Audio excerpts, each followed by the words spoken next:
Good afternoon, everyone. As Tori indicated, my name is Steve McMannus, and I work in the product support group here at Teledyne ISCO. I have 36 years of experience in the field of samplers and flow meters, and today's focus is going to be on flow monitoring and questions that pertain to a broad range of subjects on flow monitoring. It's my pleasure to be in front of you today, and as many of you have submitted questions in advance, we will begin to answer some of the more broad-based questions that will have a more insight for everyone that's involved here. I will be submitting answers to all the questions that were submitted after the presentation via email, and as well as any questions that are submitted during the presentation here this afternoon. I will provide responses for those as well.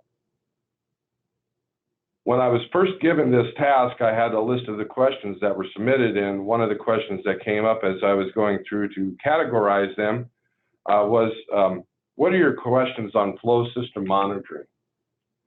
And I thought that was kind of a funny question to ask about a seminar or presentation about questions on flow monitoring.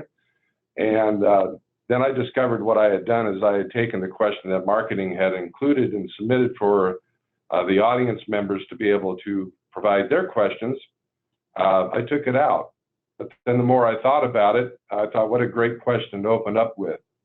One of the things that is very common when I receive a query about an application or a flow monitoring need is it's someone who has looked at and saw a specific instrumentation that they had a desire to look in putting in their application without considering any of the other periphery questions that should be asked about flow monitoring.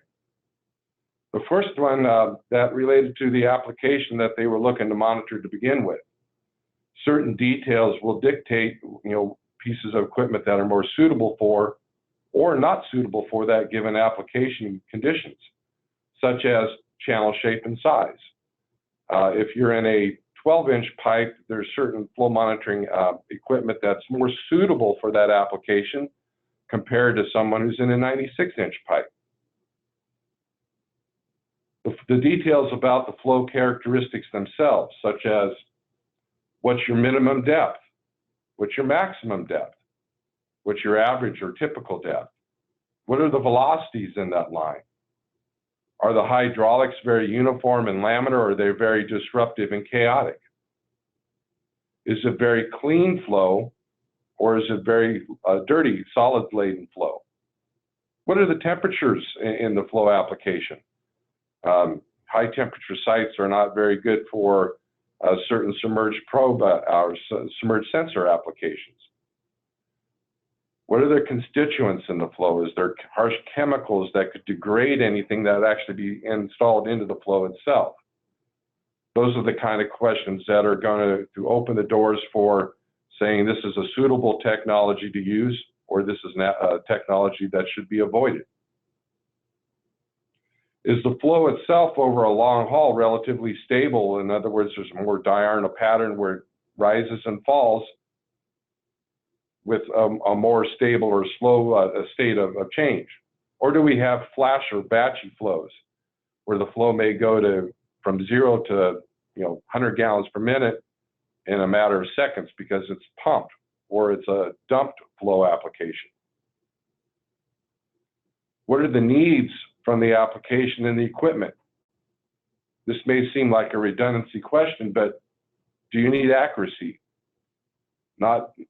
Typically the human response is not going to be, I don't need accuracy when they're asked that question, but certain application requirements demand a higher degree of accuracy over others.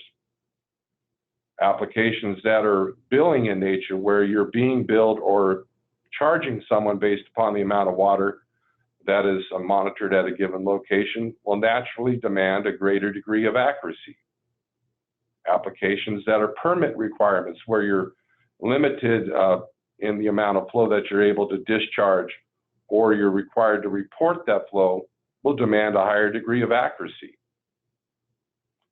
Applications that are looking for I&I, leaky pipes, what your main concern there is when I have a rain event, is there a significant increase in the amount of flow on a consistent basis in that line? If you see the amount of flow being reported quadruple with each rain event, you've learned what you need to know in that application. It's not that important that you have that 1 or 2% accuracy as much as it is that you've identified, yes, when it rains, I have a substantial increase in the amount of flow in this pipe. I have identified that I have an I&I issue to address at that location. Do you require data logging? In other words, are you required to report more sophisticated statistical analysis each time that you provide that information from that location? Do you need to have reports that are going to provide things like your minimum flows, your peak flow rates, your average flow rates, your average daily flow? That's going to be a site or an application where it's going to be advisable to have a meter that is capable of logging and then providing that data for you to be able to perform that analysis. You may only be required to provide a number on a daily basis on the amount of flow. That need may be met by an instrument that just has a electronic or mechanical totalizer that someone on a daily basis goes out and notates what the value is on the display, and that's going to be sufficient. Do you have need for outputs? In other words, do you need to feed 4 to 20 milliamp signals or a Modbus interface to be able to interface and provide that information that's provided by that flow meter to a PLC, to a SCADA system, to a monitor maybe in a control room? Maybe it needs to control chemical feed pumps to a balanced pH. Do you have interfacing needs? And that would tie into that outputs. And therefore, if you do have those needs, what kind of output do you require? Do you need real-time data? In other words, do you need to have accessibility to the current state of flows at that location on any given moment? Or is it satisfactory to have somebody go out and download data on a weekly, bi-weekly, or monthly basis? If you have needs for that real-time data, generally speaking, that would say you need to have a system that's able to support telemetry so that there is interfacing and sending of data from the field where that instrument is at to a centralized location. Sometimes a plan B option is necessary if you have a site that there's some significant unknowns at, where it's very difficult to be able to know in advance whether a given technology is going to be suitable at that location.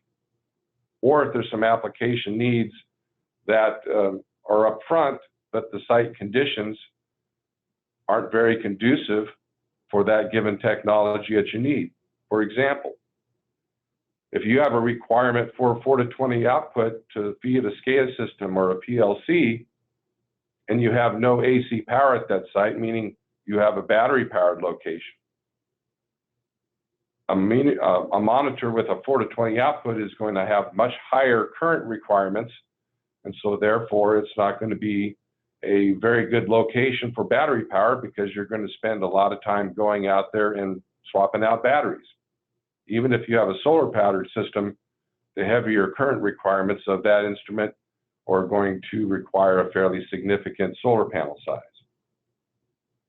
If you desired ultrasonic and then discover that the application has situations like a high degree of foam or high degree of surface turbulence, an ultrasonic meter is not going to perform very well given those conditions. If you have a submerged sensor, an AV sensor, and you have a lot of high solids or sedimentation in that site, a submerged area velocity probe is going to be at risk of being covered up and fouled by that material and unable to provide good, consistent measurements. If you have a submerged sensor, but you have a very low depth application, let's say an inch or less, you're going to have measurement accuracy problems, because even the sensor is not going to be guaranteed to be fully submerged at that depth, and you're going to begin to induce inaccuracies because of the low depth. Consider a different measurement technology if that's your given site conditions. And of course, there are others. High temperature, chemical constituents, high amounts of steam. When the site has, the equipment has been selected, the site's been monitored, and you're starting to get data from that site, always review the data and look at the data from a qualitative perspective just to try to understand, is this unit having any measurement difficulties? Because measurement difficulties can translate into errors. So once you have identified that you're getting good data, then you can move to the next stage where you're doing your quantifiable analysis, your statistical analysis. If there are some measurement problems at that location, try to determine what's the root cause. Are there any measures that can be taken to abate and correct and compensate for those conditions? Are you getting the data you need? Are you able to provide the reports that you want based upon that data? Are there any tweaks to the system required to improve the quality of the data or better suit the data for your needs?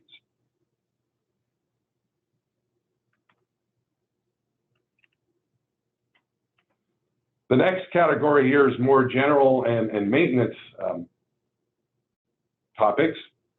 And the first question that was submitted was the benefits of renting versus owning flow meters. Well, that question comes down to one simple question. What's the duration of the need to monitor?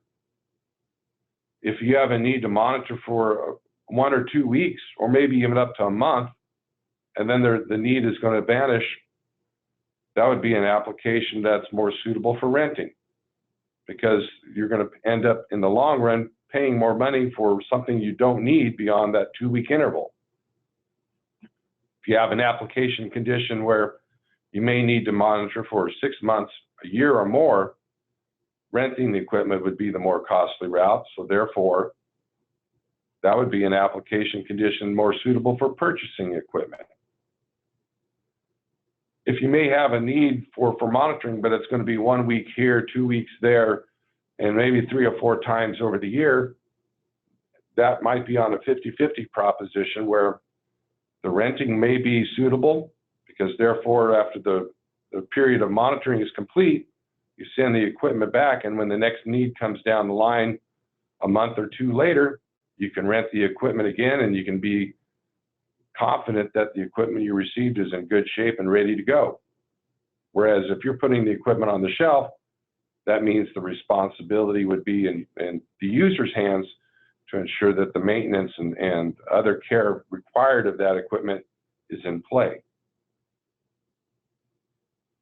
What are some of the best practices? That's a very, very large subject matter and could be a webinar in and of itself. The first suggestion I would have, or recommendation, would be use your senses, observe, use your eyes, your ears, even your nose sometimes can tell you that something's not right.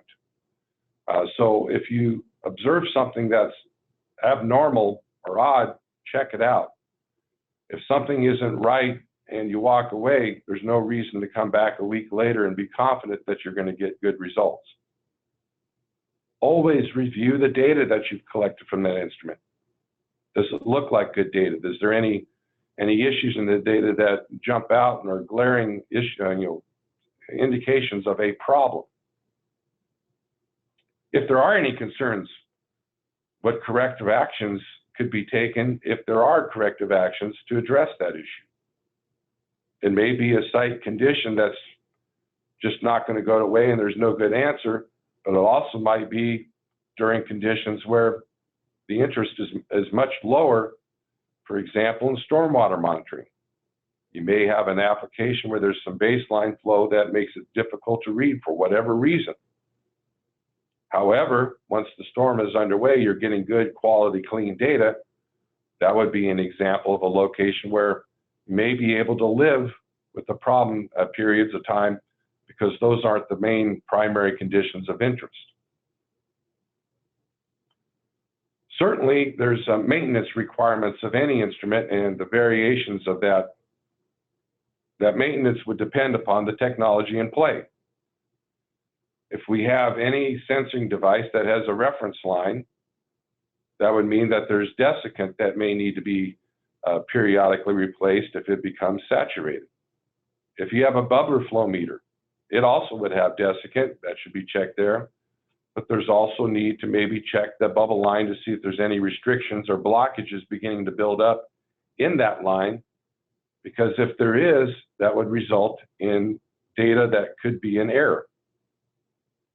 If you have an area velocity sensor that's submerged, it would be advisable to review the data and see if there's indications of buildup beginning to occur in and around the location of that sensor that could be impeding its ability to give the best measurement it possibly can.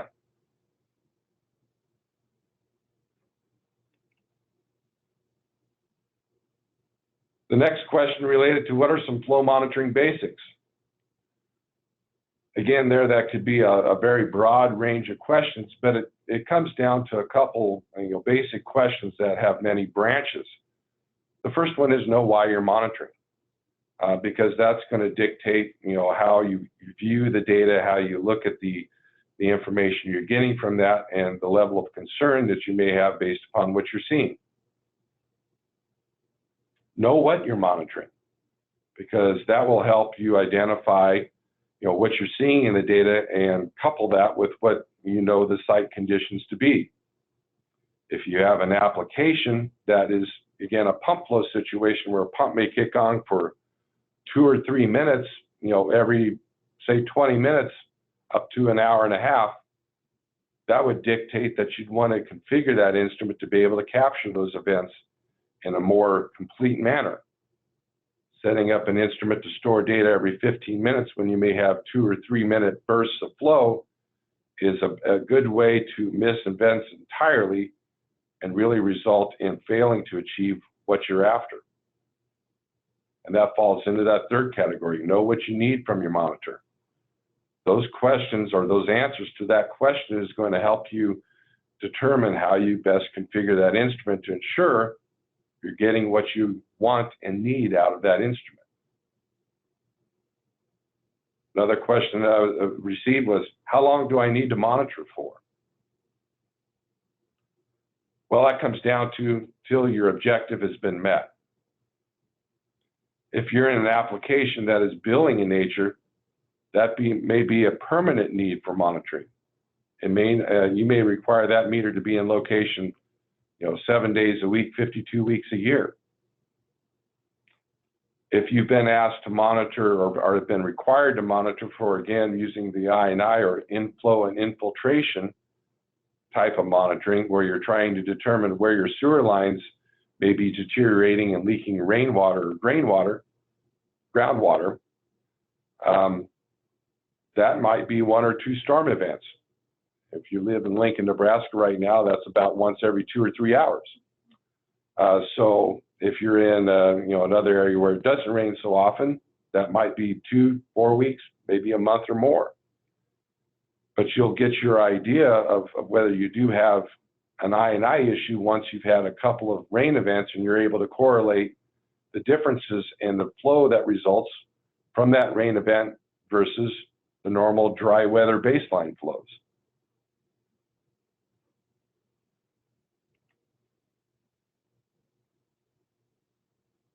The next question, what information is the most valuable or useful with regard to using a flow monitor? Well, first of all, there are 2 questions that need to be answered up front, and that kind of was handled up front, is what are the conditions in my application? What's the state of flow? What are the daily ranges of flow? What are the constituents? What's the size of my pipe? Once you do that, you kind of get into a question that was one of the very first questions I received when I was put on the phone some 30 years ago. And I had a customer telling me that the flow he was getting was too high.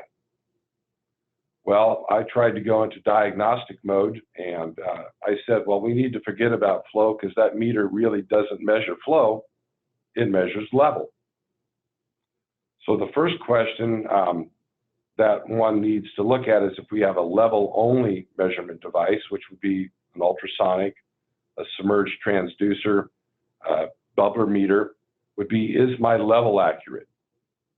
Is my level data look good? Because if your level data looks good, then that means the next part of that equation where it's pumping the level into a conversion equation to derive the flow rate, we can have confidence in that. If we have area velocity equipment, that means we're measuring two things, level and velocity. We're measuring the level and then taking the user-entered information about the pipe shape and size to convert that level measurement to an area.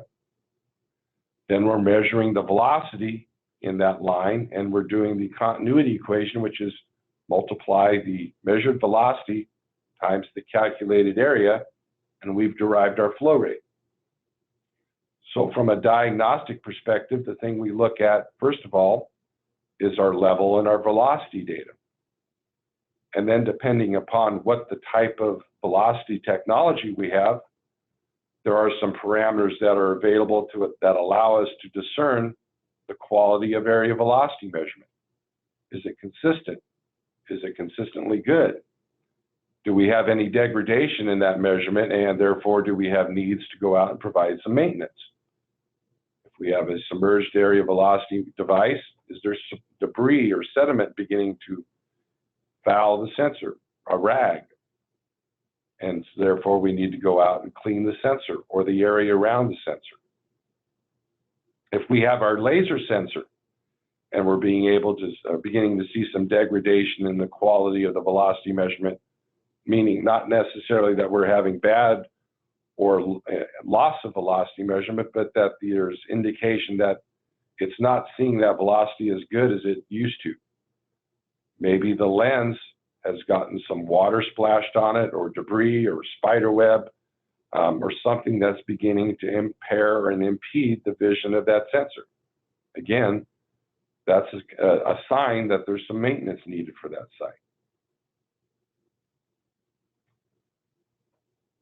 All of this also hinges upon what is our goal from the monitoring, because that's going to kind of determine the perspective that one has on viewing the data. In some application conditions, you're going to be more concerned about certain things than in others. Bottom line, make sure you're getting out of the instrument what you need. Where is the best place to start a flow monitoring project? Well, this might be an oversimplified response to that question, but it's the place that gets you the details and the information you are after. So that goes back to referencing what I talked about at the front end.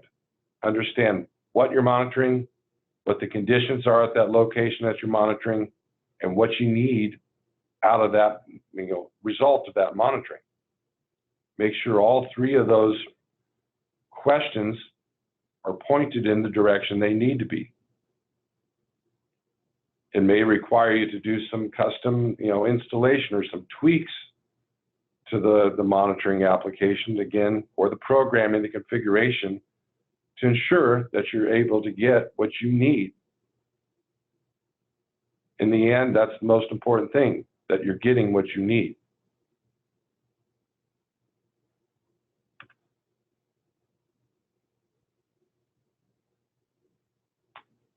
Okay, just looking at the questions here.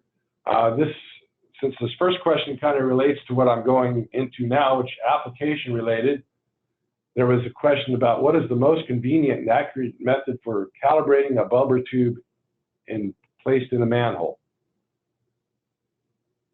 There's only one way to really calibrate a bubbler, and that's in situ. You can't calibrate it out of the location. And it comes down to someone making a physical measurement of depth and then ensuring that that physical measurement that was made is the value to enter in the meter. And the reason I state that Usually a bubbler is used in conjunction with a flume. And in some flumes, the zero measurement is the same as the bottom of the channel. So when you stick your ruler in and you make that measurement, the value you read on the ruler is the value to enter into the meter. In certain applications, that is not the case. In the example of a Palmer bolus flume, or in the example of a weir, the zero level for a flow perspective is not the bottom of the channel.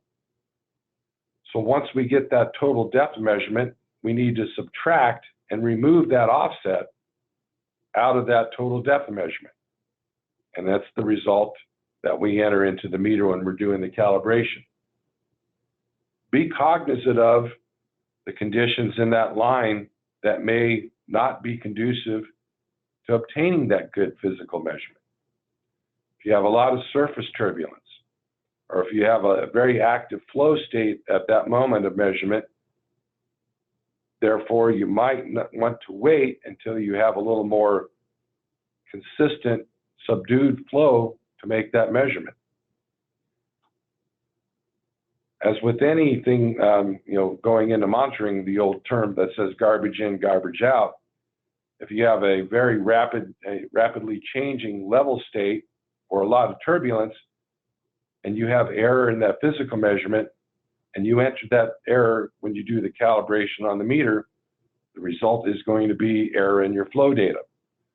So attempt to make your physical measurements when your state of flow is in a more stable condition.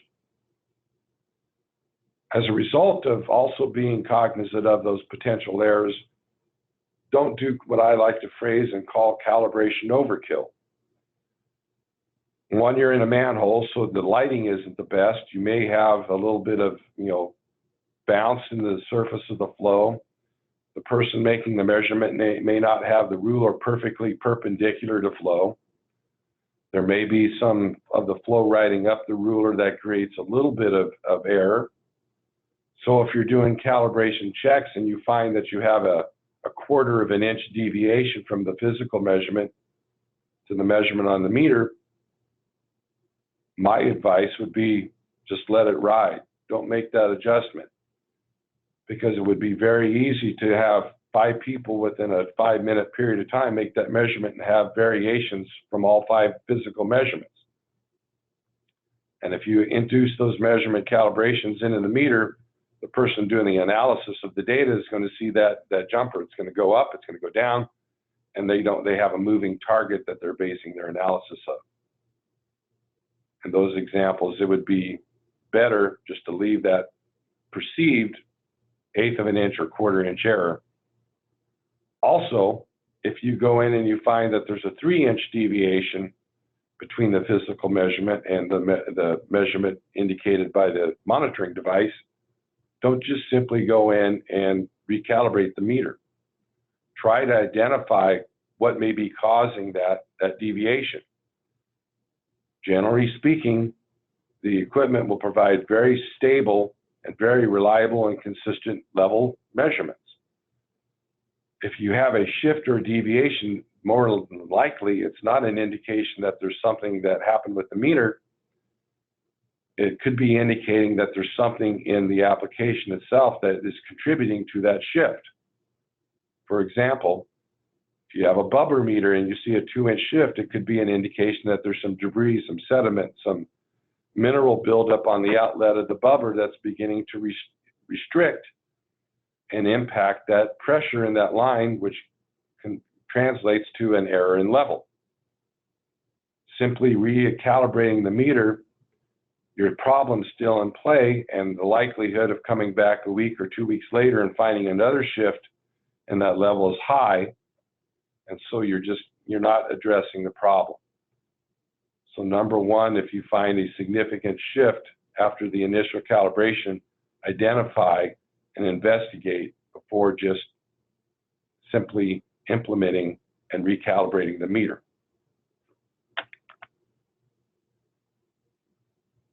Other application questions. How to account for sediment deposition in sewer mains? It's a very common question because it's very common in many applications to have some measure of a silt bed in a line. The first thing up front that I would suggest is if you do have a known sedimentation problem, again, depending upon the measurement technology that's been selected, if you can, it would be advisable to offset and rotate that measurement technology up the side of the pipe if it is a submerged measurement device, because if you have silt or sediment build up on that sensor at the bottom of the pipe, that's going to translate into errors in your measurement. Avoid that. The next question is that silt bed consistent in nature? And while there might be some small variance, on a day-to-day, week-to-week basis, if that silt bed in that line is fairly consistent, most of our devices, and specifically our area velocity devices, have the ability to have a silt bed value put in so it can compensate and remove that silt area from the overall calculation of flow area. Another point I would make along with that is level measurement is still always the water surface to the bottom of the pipe through the silt bed.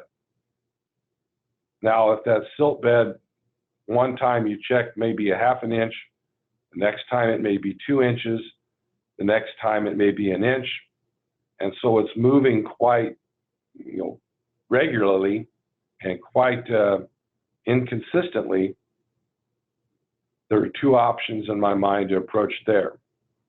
Simply don't put in any silt bed whatsoever, especially up front, or if over time, a month, 2 months, 3 months, you've measured that silt bed and you've come up with a typical average value, you can put that in, but therefore you must be cognizant of sometimes that flow data that's being reported is going to be over the actual, and sometimes it's going to be less because that silt bed variance from day to day, from week to week, is going to contribute to that.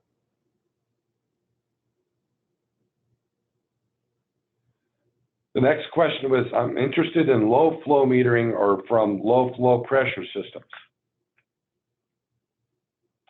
Technically, an open channel flow application is always low pressure because it's a non-full pipe condition. The only pressure you really theoretically should have would be the water depth. So when one is talking about a pressurized flow application, that generally would mean that we're talking about a closed pipe application where the pipe is full and may or may not be pressurized. Since we're focused on open channel applications here, the remainder of my commentary here is going to be in low flow conditions, meaning we have low depth or low velocity. When you have a low depth or a low velocity application, that again ties back into the commentary I was making up front about the questions to ask when you're beginning to embark on a flow monitoring project. If your typical depths in this application are 1 inch or less, that would be a really poor application to put a submerged area velocity sensor in, because you just set that up to provide very little real data, or even set the instrument up itself to not be able to provide realistic data because it has no depth greater than 1 inch to be able to read velocity and therefore apply what it's learned in a condition where it can read to that condition where it cannot read velocity below 1 inch. Those are applications, for example, where I would maybe look at possibly putting a laser flow sensor in, because the sensor is not in the flow, so therefore it's not going to impede the flow. It's going to be able to read the flow, read the velocity more specifically. And so again, that ties back to that first opening dialogue about knowing your application and the conditions.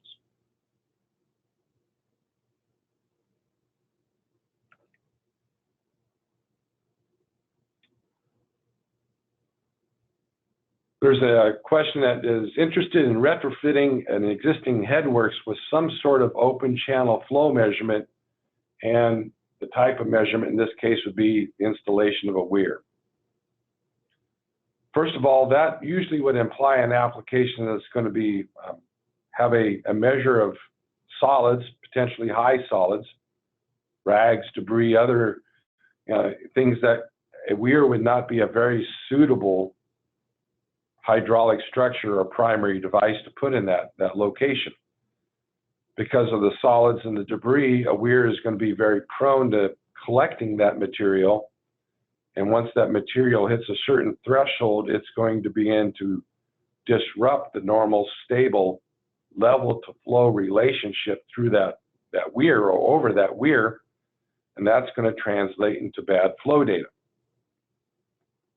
Typically in that application, you're going to put a flume or an area velocity measurement system of some sort.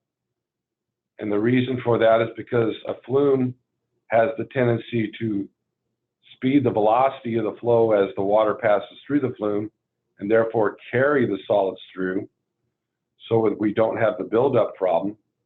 And certainly with the area velocity equipment, we don't have the concerns or as much of a concern, but there is an asterisk there that would dictate how we consider our installation of our sensor device. But the risk is much lower with that type of equipment. So, and generally speaking, the thing that jumped out at me at that question was the fact that it indicated a weir, which frankly doesn't have anything to do with the type of measurement device, but more related to the approach that we're taking to deriving our flow data. And a weir in an application with a high degree of solids or other debris is not a good mix. The next question was, what is the required maintenance on the flow monitors and frequency of checking the flow monitors operation to ensure accuracy? There's a lot more gray in that question than black and white, because the actual need is going to vary from site to site, and you're going to learn the needs of given sites as time goes by. Certain applications are going to have a higher degree of sediment, silt, debris, rags, due to just what's being introduced at that location, coupled with the flow characteristics, the amount of flow.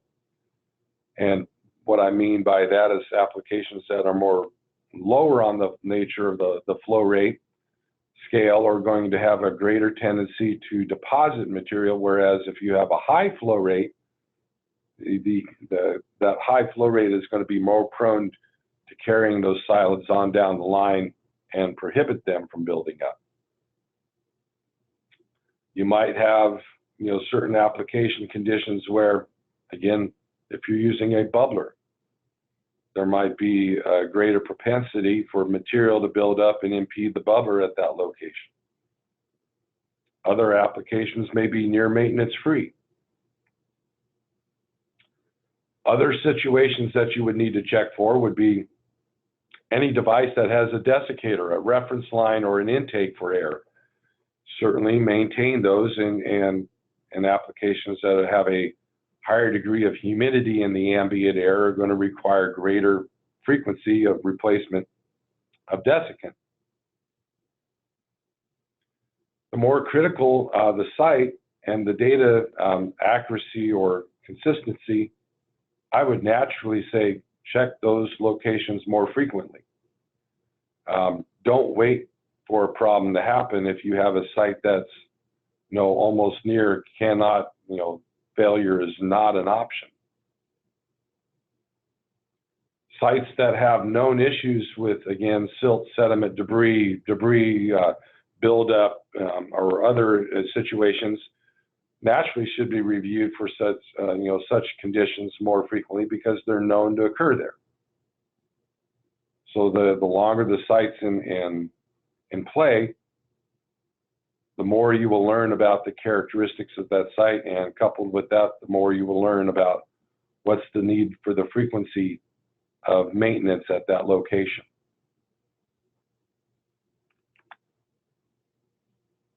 There's a question here about, is there a cost-effective CSO meter that can be downloaded?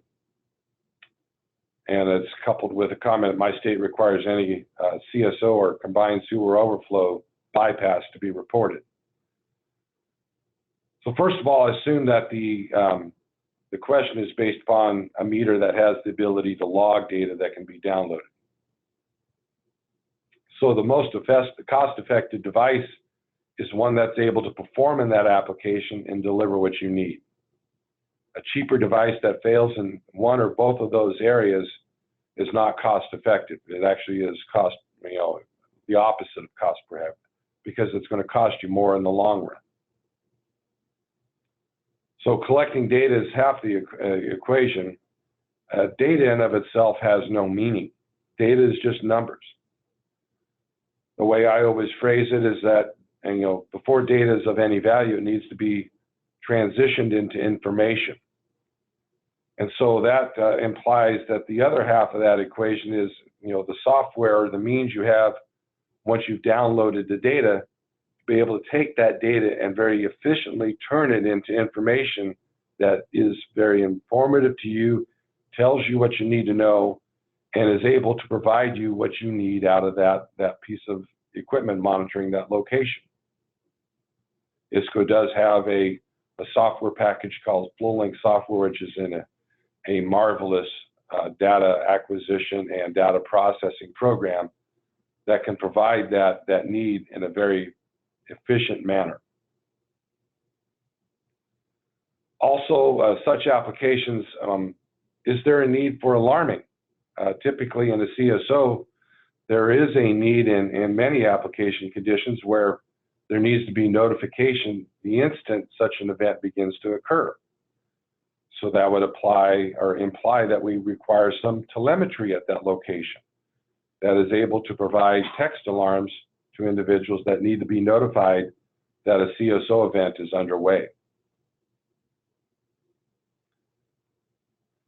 The next question I have is,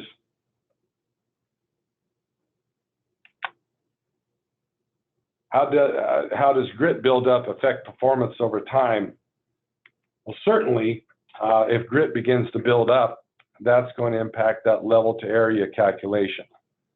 So in those application conditions, if it's a consistent silt bed, so cleaning it out is a fruitless exercise, that's where that silt bed depth entry into the equipment comes into play. Otherwise, the need and frequency is going to depend upon the speed at which that buildup occurs, and that site may require more frequent visitation.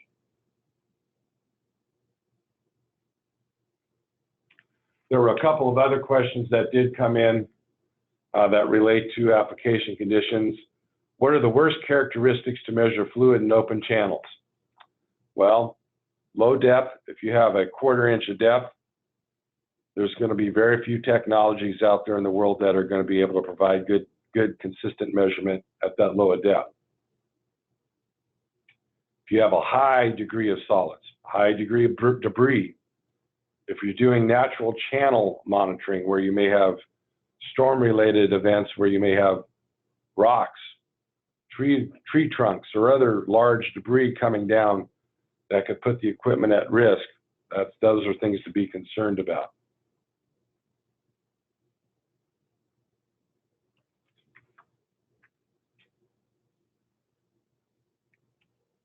So equipment-related questions. The question is, I would like to know where I could send our flow meter to calibrate. Companies with official and international accreditation. Generally speaking, calibration questions fall into 2 categories. There's the instrument calibration, and that effectively is the subject matter that relates to the instrument's ability to respond accurately to changes in the application that it's monitoring. In other words, if I have an increase of depth from 2 to 5 inches, is the meter able to accurately see that 3-inch increase in level? That calibration is not able to be done really anywhere outside of the factory here at ISCO. And if the need be, we can provide calibration certificates after we perform that process here at the factory on any given equipment. The more common subject area where that question applies to is site calibration. And this is different than instrument calibration in that this relates to that calibration process that I was referring to earlier, where someone is going down in the manhole and making a physical depth measurement. There are a number of applications throughout the world and here in the States where there's requirements that a third party validate and certify that the calibration of that meter has been met on site. There are numerous third party calibration services out there in the field that are available. And that can only be done on site. You cannot send a meter into here to ISCO and ask us, is that 4-inch depth I was having out there in the field accurate? Because once that meter's been removed from the field, the conditions that that unit was operating in are no longer in play. So on-site calibration can only be done in the field when the instrument's installed and monitoring the application. There was a question about how portable are your flow meters? Very basically, they're very portable. They're very lightweight, and in most cases, they're very reasonably easy to install and remove. Now, there is certainly a scale there. It's a little more difficult to install a laser sensor compared to an ultrasonic flow meter. But on the scale, it's relatively easy in both cases. Starting to get near the end here, so I'm going to try to cover some of these questions in a semi-rapid manner.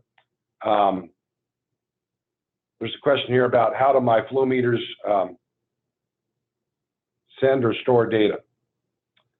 The instrument itself can log the data based upon user-defined intervals. I'm going to store data every 5 minutes, every 15 minutes, or even in many cases at a variable rate storage where I'll store once every 15 minutes until this condition is met, and then I'll store data every 1 minute. We have modem options that allow you to set up that instrument in the field so you can remotely connect to that device and pull that data, retrieve that data into your computer. And if you have our FlowLink Pro software installed on your server, that instrumentation can be set up to push the data so the data comes to you automatically based again upon a user-defined interval. There was a question, can the flow meters be submersible? And in most cases, they can handle limited submersion. But if you know you have a high risk of submersion given a location where you're considering putting the instrument, consider other options available to remove the meter from that risk. Not only from a submersion condition, they are rated at NEMA 4X6P, typically meaning they can handle submersion for limited periods of time, and that submersion may exceed that. But more importantly, certain applications can have very violent surcharges, meaning that water can hammer the equipment and physically create a greater problem than the water in of itself. So avoid installing instrumentation in the locations where you know they may be at risk. A couple of questions that came in from the field. Once your module data gets to 100%, meaning it's filled up its memory, will it continue to push new data to the FlowLink Global? The answer is absolutely yes. The instrumentation memory is in a rollover mode, meaning once it fills up, it begins to roll over and eat the oldest data in the memory. So if the oldest measurement is 3 months ago, that data gets to be overwritten with the new data, and the push will always be pushing the new data or whatever interval of data needs to be pushed on that defined basis.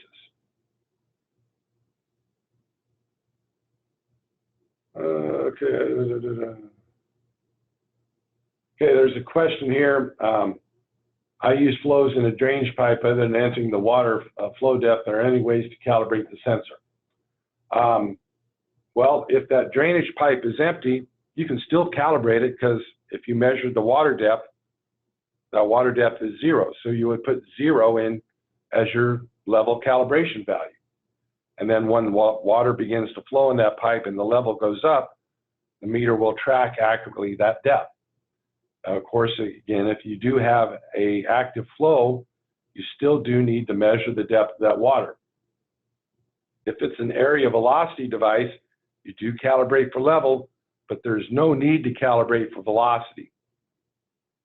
The accuracy of velocity is a function of the laws of physics, in that we're comparing the shift in the Doppler effect and the frequencies between the frequencies that we transmitted and the shift in that frequency as it's reflected back due to the Doppler effect as it's reflected off the suspended particles and entrained air in that flow. And regardless of what, anything else is in the environment, that shift is always going to correlate to a specific velocity. So there's never any need to calibrate for velocity. So again, in that application, the only calibration you really have is level. Okay, there was an application question here related to mountainous stream locations or natural channels, I'm assuming rivers, streams. Typically, in those applications, there are two approaches that people will do. In some cases, they've done some hydraulic studies where they have a stage-to-flow relationship.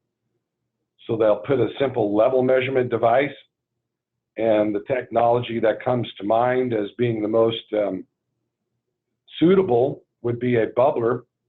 And the reason for that is an ultrasonic sensor being mounted above the flow could be impacted negatively by certain conditions like wind, surface turbulence. So if you have a stream that's being impacted by a storm event where it maybe is a little more turbulent in nature, that creates a non-uniform smooth surface, or the lack of smooth surface to get a clean reflection off of.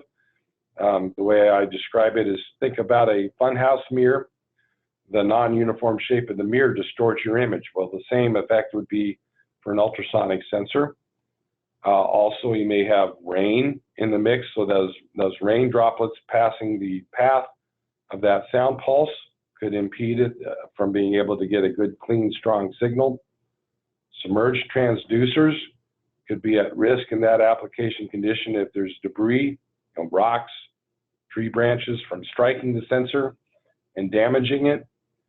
So the bubbler would be the most suitable level only.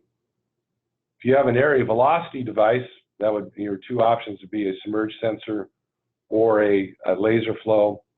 And I would say there's not really a good answer I can give you right now because of the variance that can be in play from application to application. So there might be some consideration need to be taken of where to install that sensor to provide the most consistent and accurate measurements you can given that situation. We're near the end of our time here. So as indicated up front, any questions that did go unanswered, I will provide some questions for you after the fact, and I will do so on a person-by-person basis. If questions continued or have continued to come in outside of the ones that I've attained to this point, I will answer any questions that are received. And what you see on that screen right now is the contact information for the product support group, which I am a member of. We are there to answer a very broad range of questions and provide any level of service we can anytime the need exists. So please give us a call anytime you have any question, regardless of what that question is. We're happy to help. We're happy to serve. And with that, I would like to say thank you for participating in today's presentation. And again, it's been my pleasure to be here and present to you. I wish everyone a great day. Yes, thank you, Steve, for all the information you shared today. Just a reminder that this has been recorded and will be available on Teledyne ISCO's YouTube page later on this week. And also, I wanted to let you guys know that our upcoming webinar in June will be focused on measuring flow in difficult conditions. That'll take place on June 25th. So be on the lookout for more information on that upcoming webinar and how to register for that later on in June. And lastly, I wanted to let you know that we're always looking for feedback on our webinars. So after this webinar ends, you will receive a prompt to fill out a survey and provide us feedback on what you enjoyed, what areas we could improve on. We're always looking for feedback and ways to make this experience more enjoyable for all of our registrants and attendees. So please take some time to provide us with any feedback. Again, thanks to everyone for joining us today, and thank you to Steve for working through all these questions. Have a great rest of your day.